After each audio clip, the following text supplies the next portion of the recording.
Hi guys. Okay, so this is going to be part two of the deception that I'm getting from my mom. And I'm just going to be kind of elaborating on this is just the current things that are going on, like within the last 3 or 4 days. But it is her character and it is what I've been going through my entire life. A little bit of a backstory. As a child, whenever we would go to church and stuff like that, she's been big into the church since I was 6 years old. But she was one of those parents that would tell everyone bad things about us. So no one ever trusted us. So when we would go to the churches and stuff, it was as she would already have told the people, oh, I can't, my kids don't listen. I can't control them. She would tell people that we were fast, that we will try to sleep with their boys and they have to keep us away because we're very fast and hot and we like to show our bodies and we're disrespectful. And to be honest, we were not. My big sister was a virgin until she was like 17 years old. But my mom was one of those people that whenever we would go into settings, people already had this idea of who we were and that they needed to watch us. And so that just knowing that this is how people felt about us throughout our lifetime always put me down. If we would go in and say if we're having like a church meeting or something or a dance, the other parents would automatically know to keep an eye on them and keep them close and don't let them go too far. And we can't do what the other kids are doing because we're the kids that need a eye on us at all times. So it's like we were always being looked at as somebody that you had to watch. But in our faces, she was just the sweetest person. So we would only know by how other people are treating us. So when she would introduce us, oh, these are my daughters and they're so good and God is good. And yeah, look at her. She got her little dress on and she got a nice shape. And I'm so glad she came to church today. And yes, Sister God is working it out. We would have to be standing right there by her. If we would stop and maybe go to a bathroom or something, we would look up and notice that a church member would be there. So it was like people were always silently and sneakily watching us with her because it was something that she put in them. Like we were just a really sneaky breed that always needed to be watched. And it really was just not the case.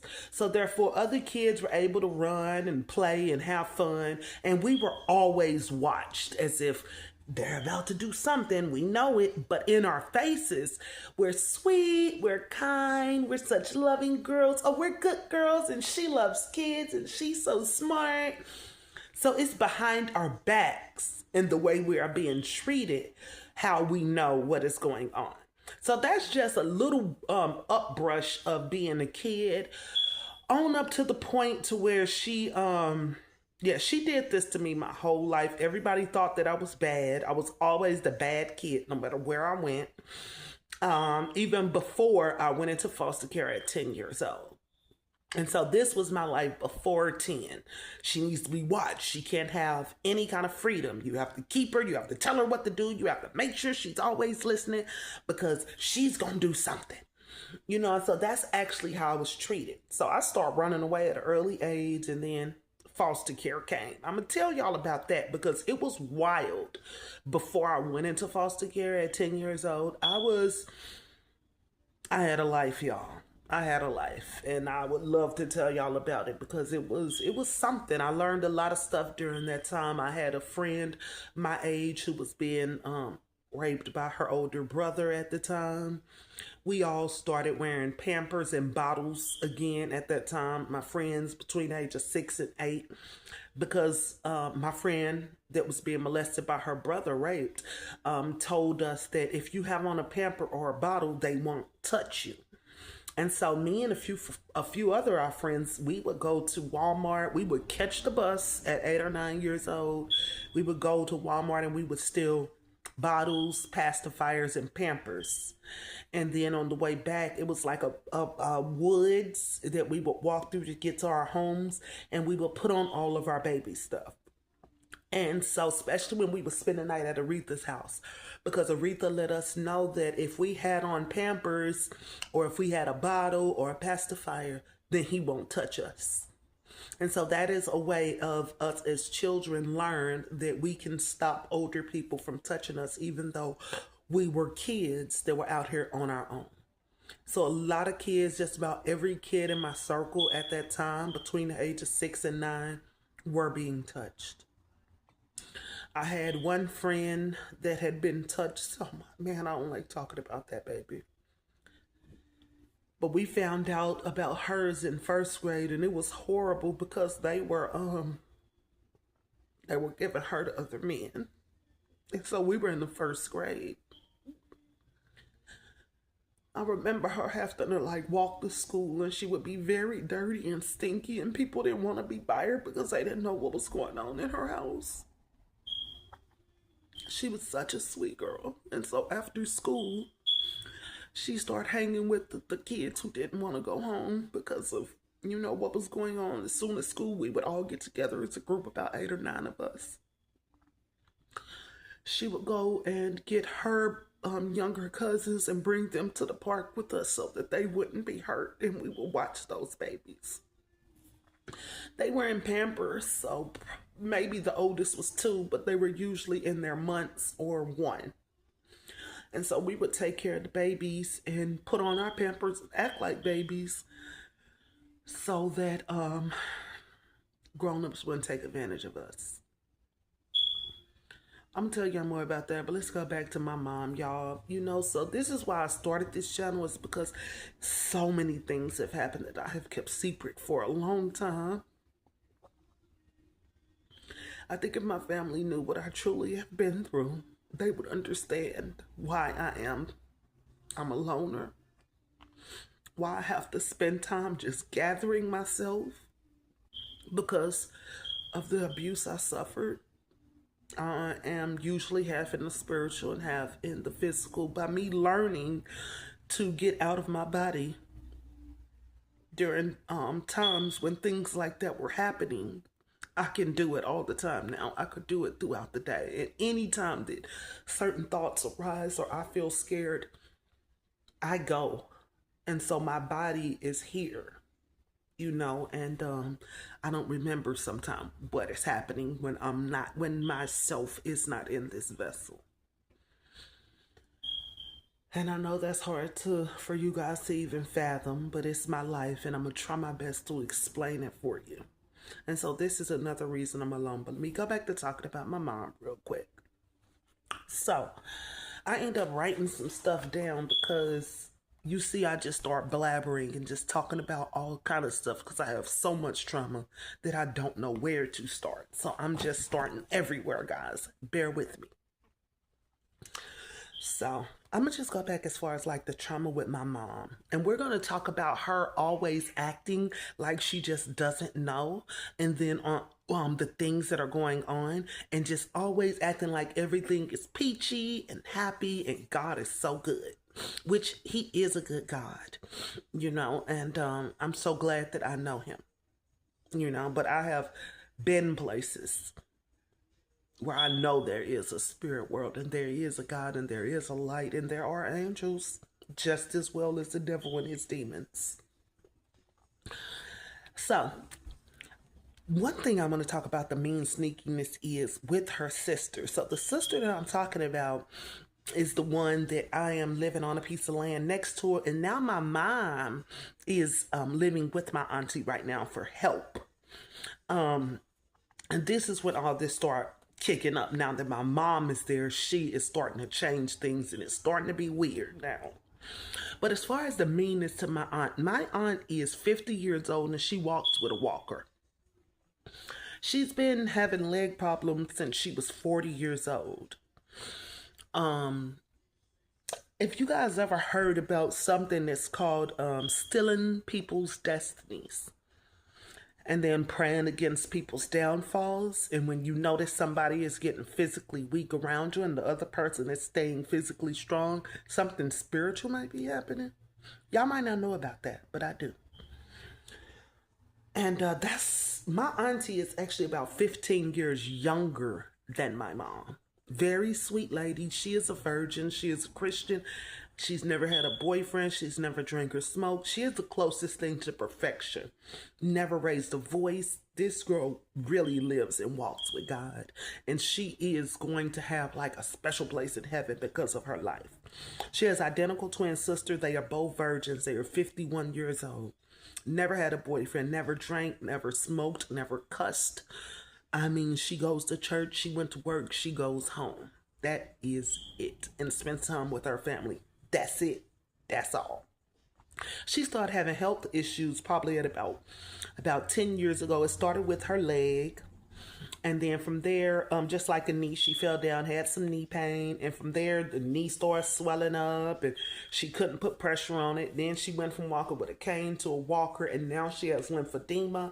She's hunched over and it takes her a long time to move. So she is just disabled and is now getting disabilities since she was like 48 years old. And it's getting worse. She's now suffering from incontinence, kidney failure. Her legs are starting to die on her where she might. It's getting worse since my mom is there. And so I noticed like the sneaky meanness because of how she is with me and my sisters. I also notice it with people around her. She acts very nice, but it is very deceitful. She's one of those people where if she needs something, she'll go up, let's say she'll go to the church and be like, okay, we need clothes, we need help. And let's say they offer her something. She's going to go through that. Oh, thank you so much. She's going to go through it. She's going to get in the car and she's going to talk stuff. This old dirty, nasty stuff these people gave me. And they should be, they should be tired of themselves and throw it away. And end up probably going to go buy some clothes or something. So that's what I mean. And so with my auntie, she has started doing that with her. But my auntie actually needs help walking and stuff. I remember I had a dream. I'm spiritually connected. So I had a dream about my auntie. And in the dream, I saw her fall. I saw her crawling. And I told my mom about it. Because I started telling her some of my dreams just so she will believe me when I tell her something about herself. So I told her this, and then about 2 days later, I noticed the ambulance was at the house.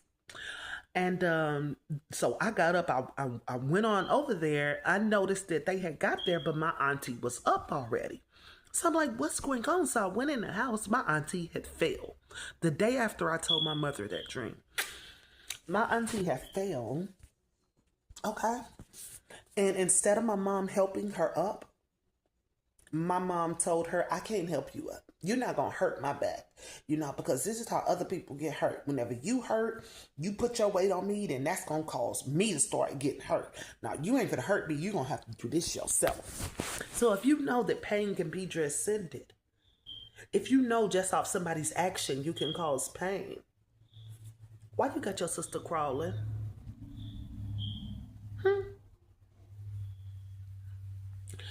So she taught my auntie to crawl. Just like I saw in my dream. So by the time, and that's what I didn't tell her about the dream, because in the dream, I saw her in front of my auntie telling her, it's okay, sis, come on. You can crawl to me. You can crawl, come on. Hold yourself up. Hold yourself up on that one arm. Then she would hold herself up on that one arm, fall down, try to get back up. It took her 4 hours to get in a chair. And the chair was right next to her. Do you know my mother stood there those whole 4 hours coaching her on? Never once stepped close to her to put her hand out to say, let me help you. And so that's what she did, exactly what I saw in my dream. She made her sister crawl. She made her sister use every ounce of strength. She finally struggling and getting herself up. And then she fall. Then she get that up. And then she fall. And then she, I got it. I can do it, sis. Fall. She did that for 4 hours with her. So by the time the ambulance came, Auntie was already up. And I looked at my mom and I said, was she crawling? Yeah, she was crawling. I was like, oh my God, it's you.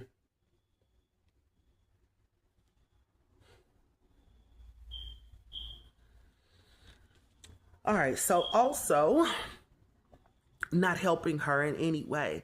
Like, let's say we need to go somewhere. She doesn't want my auntie to ride with her.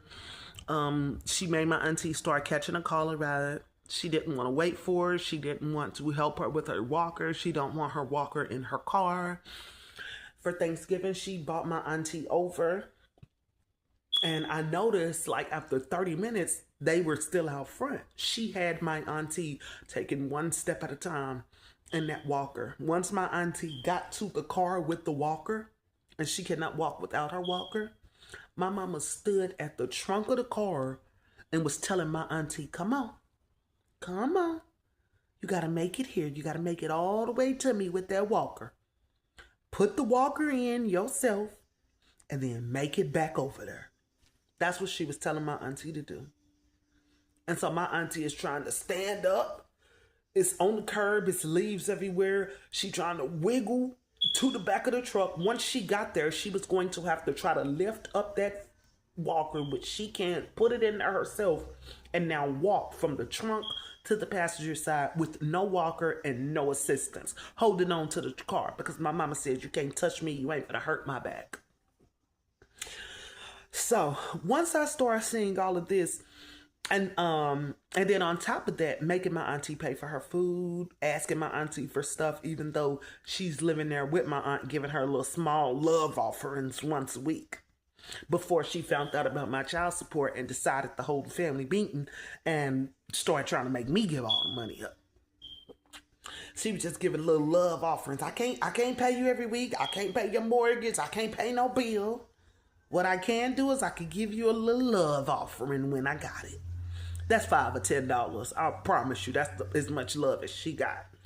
So I went ahead and I told my my grandma, because I'm like, this is wrong. You are overdoing as far as trying to make her stress, not being there to help her, not wanting to give her a ride, begging. Oh, and then at one point she had started coming to me as far as, oh, so are you going to pay your auntie yet? Oh, have you paid your bill yet? Oh, are you going to be sending in that money we talked about yet? And so I just went ahead and I sent her a text and I'm like, Mama, why are you coming to me about something that is just going to be causing you a whole lot of stress, Mom? I was like, Mama, me and Auntie was just fine before you got here. To relieve a little stress from you, I'll just talk directly with Auntie and you don't worry about what I'm paying, how much I'm paying, and when I'm paying. And I won't worry about what you paying, how much you paying, and when you paying. I mean, we both grown. Why are you chasing me down like this? Well, I found out that the money that I'm sending to my auntie, my mom is borrowing for food. And so this is the reason why she wanted to make sure that I was sending that money. So once I sent her the text, like, look, you can't come to me like this. You know, I own this little land over here. And yes, I said it out loud. I do. I just ain't telling y'all about it. But my name is on that land. But once I found out how sneaky you were, whenever you thought that I owned it, and you went behind my back, and you start telling all your sisters and them, because let me tell you, when I bought this land, I snuck and I told one person, which was my sister, because everybody act like they don't know. Oh, we don't know, we don't know, we don't care, we don't ask. I told one person. As soon as I got off the phone, here go my mama coming down. She ready to eat now. Oh, so you been talking to the neighbors? Oh, did you actually buy the information? Did you buy it? Did you buy it?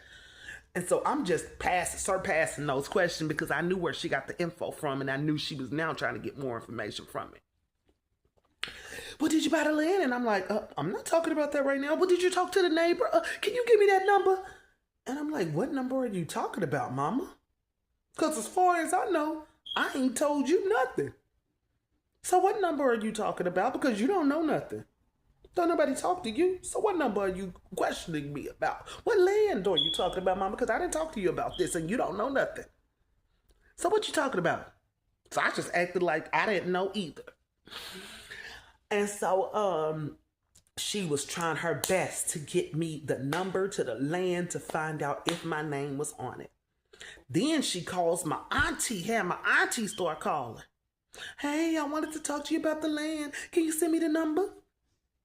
My mama, you gonna send your auntie that number? She just sent you a message. You gonna send her that number? Miss Sneaky, I don't know nothing and I ain't in nobody business. She sneaky. She a backstabber. She like to hear a little bit of information and go and spread it and take whatever you just told her and turn it into a knot and rip it from you. And all the while she in front of you saying how much she love you, how much God love you, and how good, how much she's praying that you continue to make it. Because God is so good. And I love you so much. And I'm just thinking about you and your family, baby. I just want the best for y'all.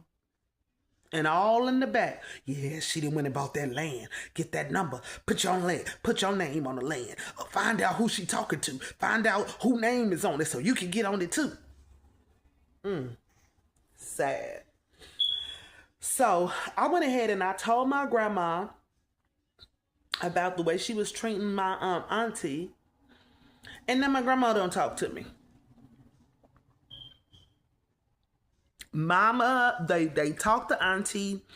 They found out, yeah, I was standing out there. Yeah, Crystal was there and I had to hobble back.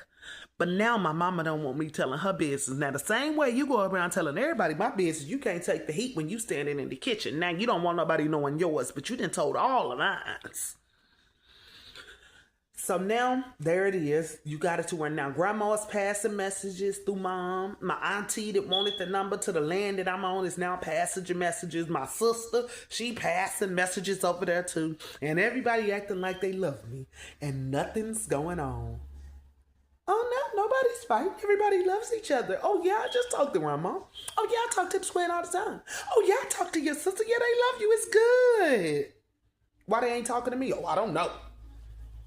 Why haven't anybody called me? Oh, I don't know about all that. Sneaky. I don't trust her. So now she's getting to the point to where she's just coming up with different arguments. Just to try to, I guess what she's trying to do is she wants me to have a nasty attitude so that then she could go and start telling the family I'm the devil. Because that's her next thing. Because if you ain't saying, oh yeah, I love God too. Yeah, God is good. Now, if I say something like, do you really believe in God? Or if I say something like, keep your prayers to yourself, then it's, oh, she's a devil worshiper. Oh, she don't even love God at all. Oh, that's scary. Nobody can talk to her. Don't worry about where she doing, where she going, where she at. That girl, she don't even love God no more. So now she's coming up with reasons, because so far, every time she shoots me with something, I'm just shooting it with the same kind, nasty niceness that Joe Butt like to offer. And I'm going to upload these receipts at the end too. So she ended up sending me a text first off, because I park in the driveway. I've been there since forever. Now she sent me a text. She want to share the driveway. First it was, don't park so far back on the driveway because I want to be able to open the back door. I'm dropping in the front of I'm parking in the front of the driveway. Now it's, oh, we need to share the driveway. I'm gonna need it Thursday, Friday, Saturday, Sunday, and Monday, and then you could get it those other few days. Is that okay with you, baby? You know God's good. Yeah, Mama, God is so good. God bless you. Go ahead and have that parking spot. Oh, I love Jesus too. I'm playing her with the same stuff she throwing at me. Yeah, God is good. Fake ass. And so that was that. And then it came with the trash can. Because I'm the one to empty the trash and make sure that it's pulled up. We Santa County, you got to pull it to the curb. So one day she looks out the window. Now, mind you, my RV is parked about 100 feet back from the house. The house is about 100 feet in front of my RV. And then the front door is about maybe 20 feet from the trash can. So she looked out the window and she noticed that the can on the trash can was flipped over. She sent me a text. Why is the trash can flipped over? Do you think you could go out there and go and shut the trash can back? Because I don't want any animals to get in. Now you're worried about animals, huh? You in the living room. If you notice the trash can is open, why can't you just walk outside and shut it? You really gotta send me a text? And I'm farther from it than you to tell me something you just saw? And you want me to go and shut something when you saw it first? So I sent her ass a text right back. And I'm going to be uploading that also. And so the text says something like, well, Mom, I'm not there right now. Oh, thank God. You caught that trash can early. Go ahead and go and shut it for me, Mama. You so close. Oh, I'm so glad you looking out. God is good. I could play that game too. So that is where we are right now. And then it is also where me and my auntie were very close. Like I said, I was in the basement and I help. And so I'm always around my auntie. We talk. We have good times. Now I notice that when I come, my mama is like, oh, you don't have to be in the house if I'm not there. What? Why? Oh, well, you don't have no reason to be in the house if I'm not there. Why not? I was there before you came. I'm there all the time. I live next door. I came and go as I please before you came. What's wrong now? Oh, I'm down there. I just want to be able to. Oh, I just need you to come down here and do the circuit breaker. So that's the only reason she called me in. They wanted me to flip over the circuit breaker. Her lights was off and they need to be cut back on or something like that. One of the circuits blew. And I was like, okay, I've been trying to come. But the thing is, she had told Annette not to let me in if she not there. And the way to her is Annette is there so they both could watch me. Now I've been doing this stuff on my own for the last year that I've been helping on my own. Now I need you to watch me? It is the craziest thing with this lady. So she came and I addressed it. I said, so why am I just now coming in now? I've been trying to fix this for the last 3 days. Oh, well, I wasn't here. You don't have no reason to be here if I'm not here. Why not? I used to live down there. My stuff is still down there. Why can't I come here if you're not here? What's up? And that, you got something to say? Oh, no, baby, I was just in my room laying down. Why I'm not in here? Oh, you could come. You could come, baby. No, I was just doing my stretching and doing this. So you can answer your text. I sent you a text, too. You used to always answer. And I remember my mama telling me to don't answer your text so quickly. Is that what she just told you about me? Because when I was close to my auntie and my auntie would text me and I would answer it, mama looked over at me one day and she was like, why are you answering her as soon as she sends you a text? I let her ass wait for a day or two sometime. And so I'm like, oh, that's probably what you didn't tell Annette because she is not answering my text no more. I am not even coming in the house. And you were sitting up here following me around to the circuit breaker to see what I'm doing. Like I'm not your daughter. Like I ain't family. What are you watching for? I'm so good. I'm so blessed. God loves me. Why are you following me? With your sneaky ass. Throwing God in to deceive. But you better believe, and I'm so glad that I got my own little relationship with God. But I also found out about where we came from. I see you. You evil. Evil. Nice, nasty. Act like you love God and throw in God all while you tearing down everybody around you. So there go my mama. I'll be back. Oh, y'all forgot. Y'all don't see my kid.